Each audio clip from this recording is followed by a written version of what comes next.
დასავლეთ საქართველოს ჩემპიონატის პირველი ლიგის მეორე ტურში ბელიგაში მოთამაშე ოზურგეთელმა არწივებმა საკუთარ მოედანზე ახალციხის ტაო მიიღეს და ანგარიში 61-0 დაამარცხეს.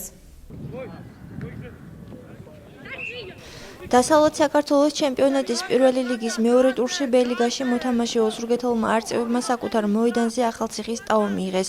შეხვედრა პირველი ტაიმიდან მასპინძელთა უპირატესობით წარიმართა არწივებმა ტაო ანგარიში 61-0 დაამარცხეს. დღეს რიგით მეორე თამაში მოვიგეთ და ამით ძალიან ყოფილი ვარ მე პირად. ხოდა ჩემ გულს წინ წასვლა სუსრო. ბელიგა რაზეს ამასაკ ჩემპიონატი ტარდება ახალი გუნდი არის. საფესტივალთან ეს ბავშვები რომ მოდიან უკვე დიდ რეგს ახლა ეზიარებიან დიდი რაგბის წესებს და დიდი თამაში რომელიც ხვალდაზე უნდა ითამაშონ დიდ კლუბებში.